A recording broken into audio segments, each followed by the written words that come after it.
Hey there, fellow adventurer. Ready to trade in that winter chill for some safari adventures? Today we're going deep, deep into the heart of Kenya, Mm. specifically for all you safari lovers out there. Yeah, and going way beyond like your typical, top 10 lists and travel blog kind of stuff. Yeah, so we're talking real in-depth knowledge for anyone seriously planning their dream trip to Kenya.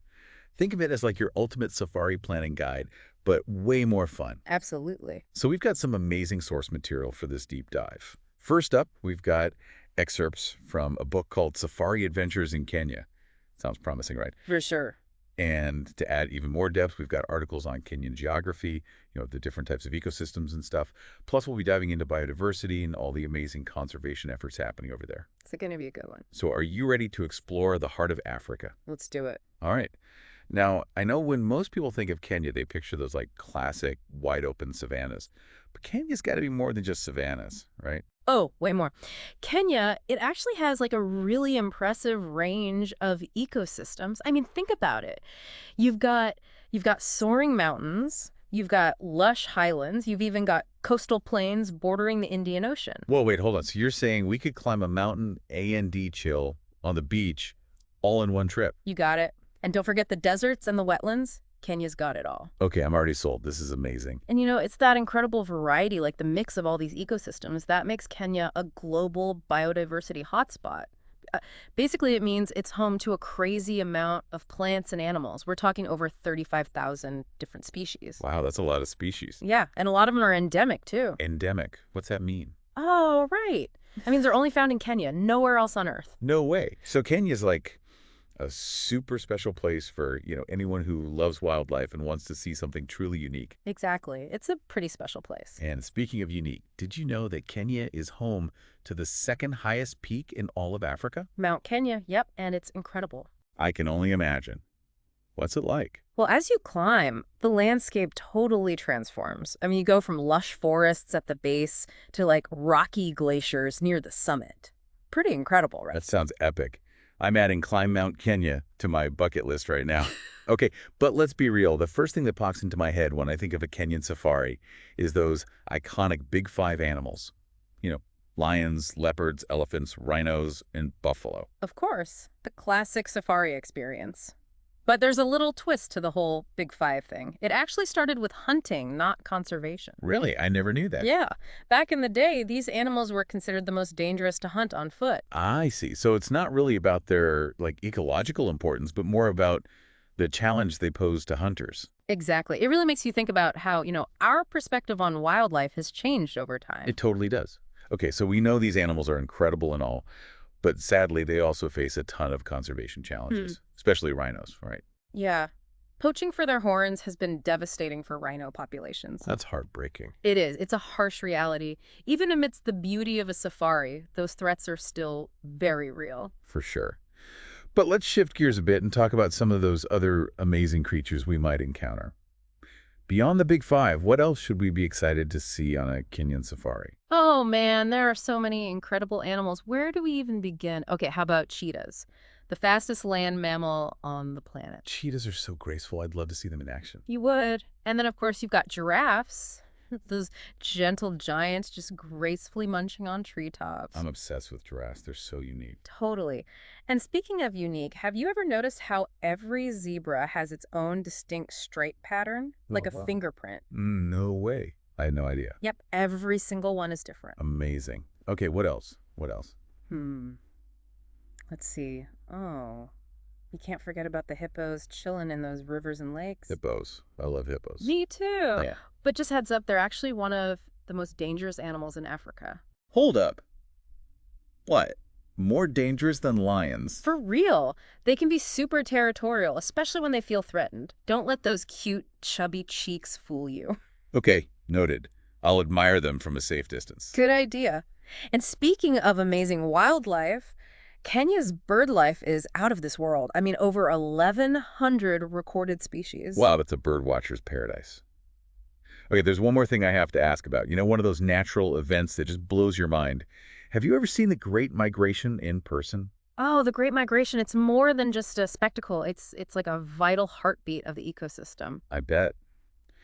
What's it like to see millions of Wildebeest, zebras, and gazelles all on the move. It's hard to describe, It's just this incredible sea of animals all moving together, following those ancient instincts. Wow. And their movement actually like shapes the landscape, right? Exactly. I mean, they provide food for predators, they fertilize the soil, they even help to create those open grasslands. It's all connected. Nature is so incredible. Okay, so we've talked about the amazing landscapes and all those incredible animals, but a Kenyan safari's got to be about more than just the wildlife, right? It's a chance to immerse yourself in the culture, especially the Maasai people. Absolutely. The Maasai are such a vibrant part of the Kenyan landscape. So they're like semi-nomadic, right? Mm. Moving with their herds. I've always been so fascinated by their culture and their traditions. Oh, yeah. They're deeply connected to the land and, of course, their cattle. And their attire is so striking. The bright red shukas and all that beautiful beadwork. And their social structure, too, especially their age set system. It's super interesting. Age set system. Like what? Well, like the Moran, the young warriors, they go through these incredible rituals and tests of strength and courage. It's a window into their values and beliefs. Wow. Okay, I'm definitely adding a visit to a Maasai village to my must-do list. To experience those traditions firsthand, that would be unreal. It would be. Okay, this is all so inspiring. I can already picture myself out there surrounded by all the amazing wildlife, immersing myself in the Maasai culture. Mm-hmm. But okay, let's talk logistics. Kenya has so many different parks and reserves. Where do we even start? Well, you've got the classics, of course, like the Masai Mara, Mhm. super famous for its wildlife, especially during the Great Migration. Then you've got Amboseli National Park, known for its incredible views of Mount Kilimanjaro. Okay, those are definitely at the top of my list. And then there's Tsavo National Park. It's famous for its red elephants. Red elephants. What makes them red? They love to dust themselves in that red soil, gives them a kind of reddish hue. It's cool. I bet. Okay, keep going. What other parks are there? Well, there's Lake Nakuru National Park. It's a must-see, especially for all those flocks of flamingos. Seriously, it's like a sea of pink. Amazing. Okay, so many options. But I'm a little confused about the whole, like, public reserves versus private conservancies thing. Yeah. What's the difference? Oh, good question. So public reserves, they're usually more affordable and they offer like a wide range of viewing opportunities. But private conservancies, well, they tend to be more expensive, but you get a more like exclusive experience and often a bigger focus on specific conservation efforts. So it's like a trade-off between cost and exclusivity and how much they prioritize conservation. Pretty much. It just depends on, your priorities and your budget. This is so helpful. I'm going to have to do some serious research on all these options. But before we get too deep into planning, I have a question about, like, photography. Mhm. I'm assuming a good telephoto lens is crucial for those amazing wildlife shots, right? Oh, for sure. A telephoto lens is a must. You want to get those close-up shots without disturbing the animals. Right, right. Anything else I should pack? A tripod is super useful for stability, especially when the lighting's not great. And don't forget extra batteries. Trust me, you'll be clicking away like crazy out there. Good point. Okay, I'll stock up on batteries. But, like, getting those amazing photos is about more than just the gear, right? Right. We need to be respectful of the wildlife and their environment. Totally. Ethical wildlife photography is so important. It means no flash photography. Flashing can really startle and disorient animals. Got it. No flash. What else? And never get too close to the animals or, try to interfere with their natural behavior. Just observe and enjoy the moment. Makes sense. Respect the wildlife. Mhm. After all, it's their home, and we're just visitors. Exactly. And honestly, the best photos often come to those who, wait patiently and observe. Okay, patience is officially on my packing list, Mm-hmm. along with those extra batteries and my telephoto lens. Perfect. All right, before we wrap up this part of our deep dive, I got to ask about those alternative safari experiences. Mm-hmm. I'm super intrigued by, like, the walking safaris, the hot air balloon rides, even horseback riding. Yeah. Are those really options in Kenya? Oh, absolutely. Kenya's got it all. Walking safaris are amazing if you want to experience the bush on a, more intimate level. Walking safaris. That sounds incredible, but honestly, a little scary too. I get it. But with an experienced guide, it's totally safe. Plus, you're not just observing from a distance. You're like right there in the action, engaging with the environment in a totally different way. Okay, I'm listening. Yeah. Tell me more. What's it actually like being out there on foot in the African bush? Well, imagine this. You're walking through the tall grasses, feeling the sun on your skin. The sounds of the bush are all around you. Your guide's pointing out animal tracks, identifying those cool bird calls, explaining all the fascinating details of the ecosystem that you might miss from, like a jeep. Okay, now you're really selling me on this walking safari idea. It sounds so immersive. It is. And what about those hot air balloon rides? You know, the ones you see in all those incredible photos. Are they really as magical as they look? Oh, they're pure magic. Imagine this.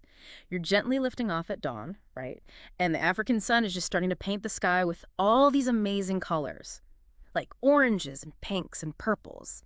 You're floating silently above the savannah, the wind in your hair, and the whole landscape is spread out beneath you like a giant map. Wow, that sounds truly breathtaking. It is, and the perspective you get from up there, unbeatable. You really get a sense of like the scale of the ecosystem. And the photos. Yeah. Talk about a unique way to capture the landscape and the wildlife. It's a photographer's dream come true. I'm starting to think a combo of a walking safari and a hot air balloon ride might be the ultimate Kenyan adventure. You're getting it.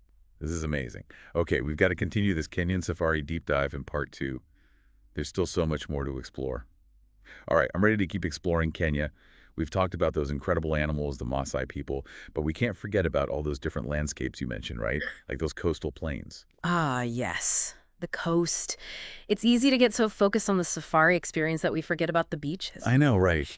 But you're right, those coastal plains, they're bordered by the Indian Ocean, so there's got to be a whole other side to Kenya just waiting to be explored. Beaches, maybe? Oh, definitely. Pristine beaches, think white sand, palm trees, and then you've got lush mangrove forests and those vibrant coral reefs. It's a whole different world to explore. Hold on, so you're telling me we could go from tracking lions on a safari to, like, snorkeling with tropical fish? Exactly. That's what makes Kenya so unique, you know? Adventure, relaxation, cultural immersion, it's all there. You can create your own perfect mix. Okay, I'm in. So spill the beans.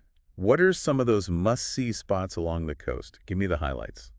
Well, you can't go wrong with Diani Beach. I mean, it's consistently ranked as one of the top beaches in the world. Just picture it. Powdery white sand, those swaying palm trees, crystal clear turquoise water. That sounds idyllic. It is perfect for swimming, sunbathing, or, you know, if you're feeling adventurous, you can try some water sports, kite surfing, diving. Sign me up. Yeah. What else? Well, how about Lamu Island? It's a UNESCO World Heritage Site. Ooh, UNESCO. Tell me more. Why is it so special? Well, Lamu is like stepping back in time. You've got that ancient Swahili architecture, those narrow, winding streets. Donkeys are still the main mode of transportation. It's incredible. That sounds amazing. It is. And it has this really laid-back, bohemian vibe, perfect for like a relaxing getaway. Okay, I'm sensing a theme here. Kenya really does have something for everyone. Adventure, relaxation, culture. You can really craft the trip of a lifetime. You got it. And if you're looking for that blend of history, you know, bustling city life, and a taste of Swahili culture, you have to check out Mombasa. Mombasa. Tell me more about it. Well, it's Kenya's second largest city. It's a major port on the Indian Ocean, so it's this vibrant mix of like African, Arab, and Indian influences. Wow, that sounds fascinating. What kind of cultural experiences can I expect there? Oh, so much. Bustling markets overflowing with spices and colorful fabrics, historic mosques and temples, and oh, the food. The Swahili cuisine is incredible. Have you ever tried Swahili biryani? No, but it sounds delicious. Tell me more about Swahili cuisine. What makes it unique? Well, it's a real fusion of flavors influenced by all those different cultures, you know, Arab, Indian, African. Think fragrant rice dishes, spicy curries, fresh seafood, tropical fruits. Okay, my mouth is watering. I'm definitely adding try Swahili biryani to my list. Yeah. And you mentioned something about the architecture in Mombasa. What's that like? Yeah, it's amazing. It's a blend of styles reflecting its history as a trading hub. Fort Jesus, for example, it's a UNESCO World Heritage Site built by the Portuguese in the 16th century. Wow, a 16th century fort. I love exploring historical sites. Okay, Mombasa is officially on my itinerary. Awesome. You won't be disappointed. Okay, now shifting gears for a sec, let's talk about sustainable tourism. You know, we've talked about the threats facing wildlife, and I really want to make sure my trip has a positive impact, not a negative one. I love that you're thinking about that. Sustainable tourism is super important, especially in a place as ecologically diverse as Kenya. But honestly, like, what can one traveler really do to make a difference? It all feels a little overwhelming. I hear you. But it really comes down to like making conscious choices both before and during your trip. For For example, start with the tour operators you choose. Okay, so like do my research and look for companies that prioritize sustainable practices. Exactly. See if they have transparent sustainability policies. Ask questions like, how do they minimize their waste? Do they support local communities? How do they work to conserve water? All good questions. Yeah. And once I'm there, what can I do to minimize my impact? It can be simple things, really, like using a refillable water bottle, saying no to single-use plastics, and of course, respecting those local customs and traditions. It all adds up. Those are all things I can definitely do. Hmm. But what about like making more direct contributions to conservation efforts? There are so many amazing organizations working to protect Kenya's wildlife and wild spaces. You could, for example, consider donating to a group like the David Sheldrick Wildlife Trust. You know, the elephant orphanage? Oh yeah, they do amazing work. They do. Or the Nature Conservancy. Yeah. They focus on protecting land and water resources, which is like essential for the long-term survival of all those incredible ecosystems. So even a small donation can make a difference. Absolutely. Every bit helps. And hey, if you have the time, volunteering is an incredible way to really get involved. Volunteering, like what kind of opportunities are there? All sorts. You could work with wildlife sanctuaries, assist with research and monitoring efforts, or, even contribute to community development projects. It's a great way to give back. Okay, I'll definitely look into that. But Yeah. let's say I'm already on safari. What are some things I can do right then and there to be a more responsible traveler? Well, just remember those eco-friendly practices we talked about. Minimize your waste, conserve water, respect wildlife. Those are all key. And when it comes to wildlife viewing, always follow your guide's instructions. They're the experts, and they'll make sure you're safe and the animals are safe too. That makes sense. No trying to be a hero to get the perfect photo if it means disturbing the wildlife, right? Speaking of photos, any other ethical considerations we should keep in mind? Well, always remember you're a guest in their home. Your goal is to observe and document, not interfere or disrupt. So again, no using flash. It can really freak them out. No blinding the wildlife with my camera flash. Yeah. Got it. Exactly. And be mindful of your noise levels. Loud talking or sudden movements, that can disrupt their natural behavior. And like we said before, patience is key. Wait for the right moment. You'll get those amazing shots without having to compromise the animal's well-being. Patience, patience. Yeah. Okay. Any other tips for photographing specific animals? Like, what about lions? Oh, yeah. With lions, maintain a respectful distance, especially if there are cubs around. Yeah, don't want to get on Mama Lion's bad side. Right. And never, ever try to get between a mother and her cubs. With elephants, pay attention to their communication signals, They use a bunch of vocalizations and body language to express themselves. That's cool. It's like learning a whole new language. It is. And with giraffes, try shooting from a low angle, It really emphasizes their height. Don't forget to zoom in on those cool coat patterns. Those are great tips. Okay, what about zebras? For zebras, experiment with different angles and lighting. Their stripes create all these interesting visual effects. Play around with it. Okay, I will. I'm already picturing all those amazing photos. All right, last but not least, any advice for photographing leopards? They seem so hard to find. Leopards are masters of camouflage, for sure. Spotting them is half the battle. Patience and a keen eye are your best bets. Look for them up in trees. That's where they often rest or stash their kills. Ah, good to know. And they're most active at dawn and dusk. Those are the prime times to try and spot them. Early mornings and evenings for leopard spotting. Got it. I'm starting to think I might need to hire a professional tracker just to keep up with all these animals. Huh. Well, a good guide will definitely increase your chances of seeing a variety of wildlife. But the beauty of a safari is that it's unpredictable, Embrace those surprises. Enjoy the journey. Well said. It's not about checking animals off a list. It's about the experience. Yeah, exactly. All right, I think we've covered a lot here. We've talked about ethical wildlife photography, being a responsible traveler, choosing the right tour operators. But let's get down to the nitty-gritty of actually traveling in Kenya. Like the practical So stuff. practical stuff. Yeah, we got to cover that. Exactly. Safety, health, transportation. What are some of those essential things travelers need to know before they go? Well, first things first, safety's paramount. Kenya is generally a safe country, but it's always smart to be aware of your surroundings, take precautions, especially in crowded areas or at night. So like common sense stuff. Mm-hmm. Don't flash your valuables. Don't wander around alone in unfamiliar areas. Exactly. And be sure to check for any travel advisories or safety recommendations from your government. It's always better to be prepared, right? Right. Okay, safety first. What about health? Are there any vaccinations or anything I need to be aware of? Yeah, you'll definitely want to consult with your doctor or a travel health clinic, well in advance of your trip. They'll advise you on the necessary vaccinations and preventative medications, like malaria prophylaxis. Malaria? Right. Definitely don't want to mess with that. Any tips for staying healthy once I'm there? Avoiding those dreaded traveler's tummy issues. Yes, the traveler's tummy. Well, always drink bottled water and avoid ice and drinks. Be cautious with street food, especially if it doesn't look like it's been thoroughly cooked. And honestly, it's never a bad idea to pack some basic over-the-counter meds, for upset stomach or diarrhea, just in case. Okay, good reminders. Now let's talk about getting around. What are my options for transportation within Kenya? Well, depends on your budget and where you're going, of course. Domestic flights are a good option for longer distances, but they can be a bit pricey. Buses are more affordable, but, they can be crowded and take a bit longer. And what about those minibuses? Those colorful ones, the Matatus? I've heard those are quite the experience. Oh, yeah.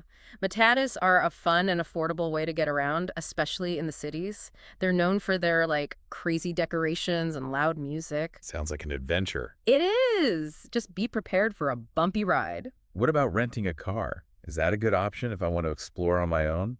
It's possible, but I gotta be honest, road conditions can be a bit rough in some areas. Yeah. And driving in Kenya can be, a bit chaotic, especially in the cities. If you're gonna rent a car, just make sure you're really comfortable driving in those conditions and that you have a good map or a GPS. Okay, maybe I'll stick to the organized tours and transfers, especially for my first trip. Probably a good call. Less stress, You can just relax and soak it all in. Sounds good to me. Less stress, more safari. Okay, I think we've covered all the practical stuff, but now for the fun part. Packing. What are some absolute must-have items for a Kenyan safari adventure? Packing. It's all about finding that balance between being prepared and not overpacking.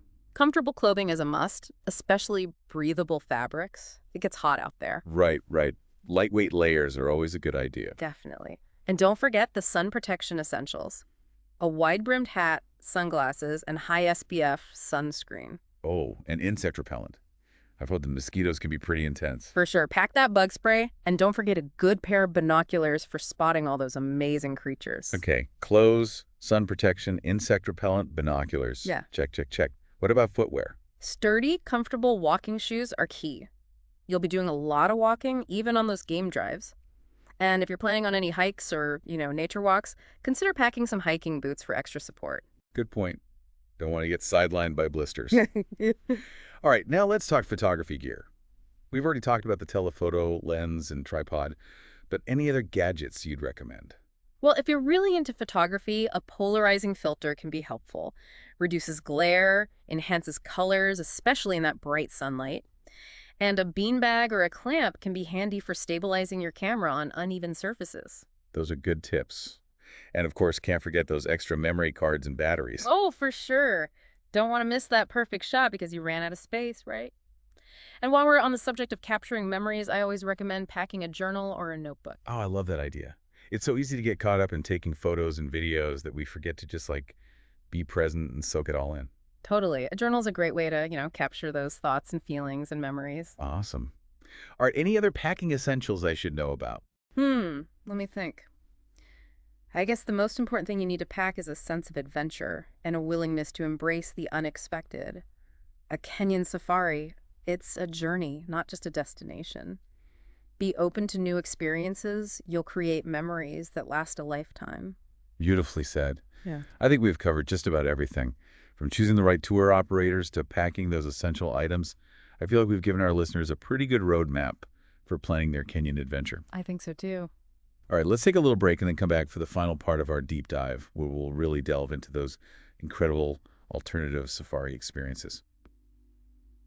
Okay, we're back for the final part of our Kenyan safari deep dive. It's been a wild ride so far. We've talked landscapes, wildlife, all those planning tips. But before we wrap things up, I really want to dig into those alternative safari experiences you mentioned earlier. Yeah, those are some of the coolest ways to really connect with the wilderness. I can imagine.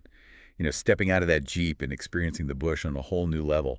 So paint me a picture. What's a walking safari really like? Okay, so picture this. You're walking through the tall grasses, right? The sun's warm on your skin. And you're surrounded by all the sounds of the bush. Birds chirping, insects buzzing.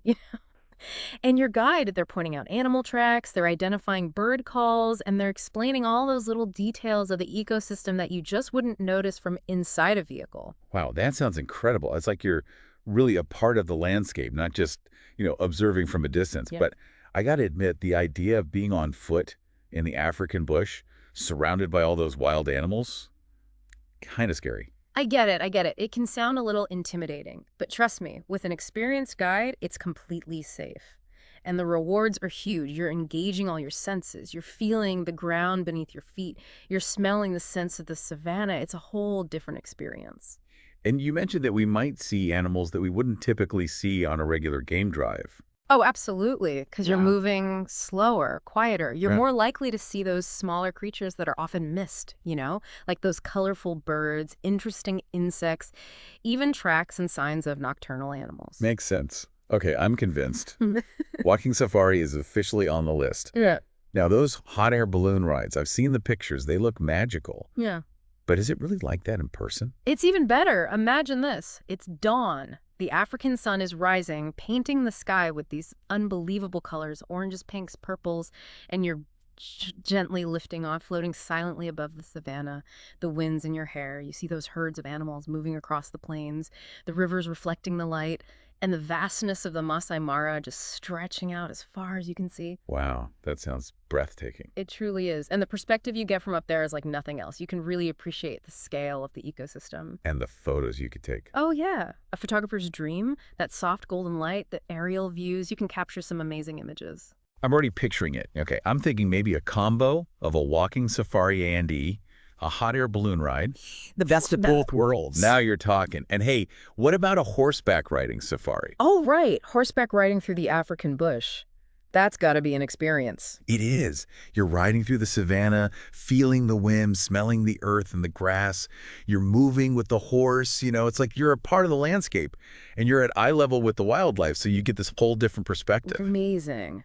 I can't believe how many incredible ways there are to experience the Kenyan wilderness. It's true. Kenya really is a choose-your-own-adventure kind of place. Yeah. Walking safaris, hot air balloon rides, horseback riding.